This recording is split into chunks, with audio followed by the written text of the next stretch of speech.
Alright mga bossing, it's nice to be back. At ang project namin for today's video is pang Suzuki Bergsman mga bossing. At ang gagawing tabas ng kasama ko ay semi-flat seat. Yes mga bossing, yung kasama ko ang gumagawa dyan kasi meron din akong ginagawang iba. Sheesh! Sinamantala ko lang kasi ang pagkakataon dahil bihira lang ang magpatabas sa amin ng Suzuki Bergsman mga bossing. Kaya nung nakita kong pang Bergsman ang ginagawa ng aking kasama, dali-dali kong pinabidyoan sa aking misis para lang may magawa akong content na katulad nito. Dahil may nag-request po kasi mga bossing. So yung nag-request, eto bossing, panoorin nyo po. Syempre kayo rin.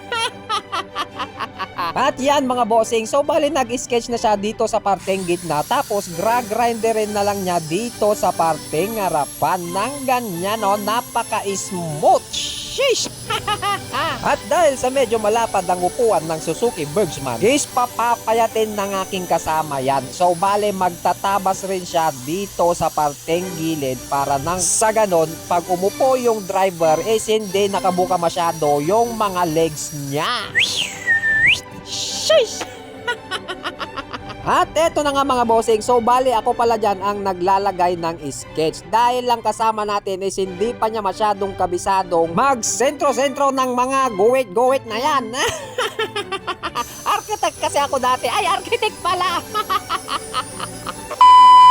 Okay, alright. So, bale nung natapos kong lagyan ng mga sketch is tinira na kagad ng aking kasama. Kaya yan, rinagrinder na niya dito sa parteng harapan. At syempre, pagkatapos sa harapan, dito naman sa parteng gedli, tingnan nyo naman, oh, kung paano magtabas ang aking kasama. Parang ako lang.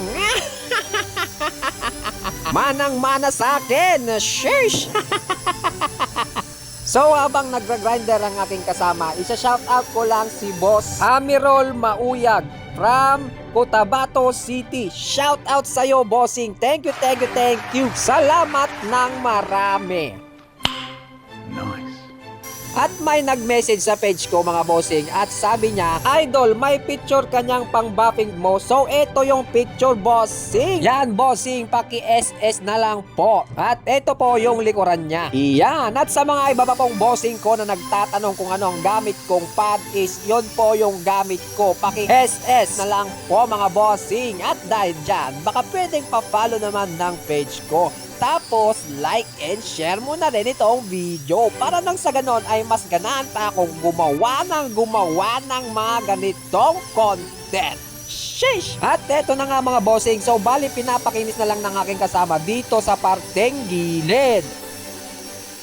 A few moments later. Okay, alright. So nung natapos ng tabasan ng aking kasama is tinawag na niya ako para tahiin itong seat cover. At ang napiling seat cover ng ating customer is walang kamatayang Lia type na seat cover mga bossing. At ang napili niyang sinulid is kulay red. At eto na nga, magic word!